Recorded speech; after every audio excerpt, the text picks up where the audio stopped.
this is the only game where everybody playing in it is willing to die for everybody watching it, which is pretty powerful when you think about a statement like that. But I think about it from the perspective of when I was at the Naval Academy, I had no intention of ever playing in the NFL. Obviously, it was like a far flung dream. But the majority of us were at the academies because the NFL wasn't in the cards. Like we knew it. Like we knew it when we showed up. And then now with the influx of NIL and transfer portals and all that, it's like these kids, that's not available to them either. This is just guys out there who want to play hard, who want to put out the best football possible, and really just want to show the other guys on the other sideline that they're as tough as they say they are. And it's an inspiring thing to be a part of. And I think when you think about that perspective, when you think about everything that college football is and who's going to make the playoff and who's going to do this and who's making 10 million in NIL, they're like, no, all we want to do is go beat up the other guy across from me. That's it. So why the Naval Academy? What was it about the Naval Academy that was intriguing to you?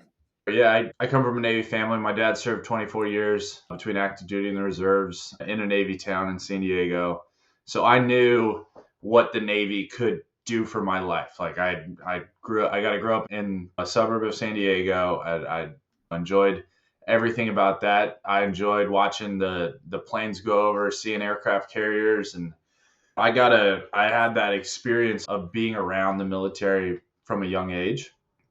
So for me to have an understanding of what the Navy is, and then also to have the perspective of my dad who was like served on the enlisted side, and he knew what it was to go to the Naval Academy, to go to an institution like that, what it means for the rest of your life, not just your college years, not just, hey, go play football there. This was a totally different viewpoint on where my life would go if I went to the Naval Academy. So when they recruited me, it was like a no-brainer. Like I had to do it when I got the opportunity to apply, to get in, and then to go to the prep school, and then eventually the academy. So explain to everybody how it works. I don't think a lot of people understand. You get recruited. There is no NIL money. You're basically on a scholarship, but everybody is when they go there, because once you are done, you are committing 4 years of your life to whether it be the Army or the Navy, either one. Do they give you a grace period where, okay, the first year, tell me if you like it. You have the option to keep going for your next 3 years or to say, nah, not for me. Can you break that down for us? Sure. So you're pretty much right in the mechanisms. Yeah, the timelines, it's 2 years up front. Your freshman, sophomore year, you can still, hey, I have cold feet about doing this, and you have an out. And then, but the day you show up your junior year, you're committed to the 5 years post-graduation. You're committed to service, or you're on the hook for this education that you've been afforded for 2+ years at that point. I mean, on the hook. So if you decide to bail, do you have to pay the money back?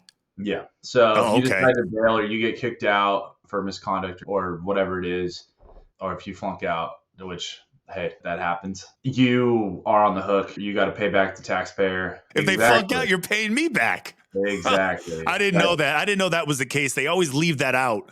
Whenever I've spoken to a cadet or a midshipman, I never hear that part of it.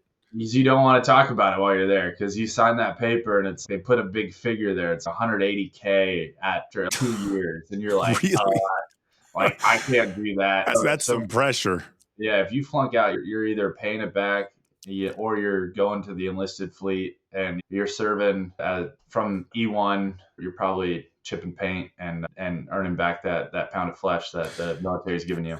That's a lot of pressure because as a plebe, which you were your first season, your first semester there, you're a plebe. Could you break down the time commitment? Because it's insane, the amount of things that you are responsible for and the time commitment, especially if you're playing sports. Sure. Yeah, no. So the moment you show up at school, you enter into plebe summer. That's what they call it. That's the basic training period. I think it's 6 to 8 weeks of just like intensive military training. It's not about football then. Like, even though you're talking about July, your focus isn't, hey, I got to get ready for the season. Your focus is, I'm going to PT in the morning. I'm getting, yelled at, and I'm getting shaped into a military member. And then so that lasts that first 6 weeks. And then once you're thrown into the actual academic year, you're thrown into the football season.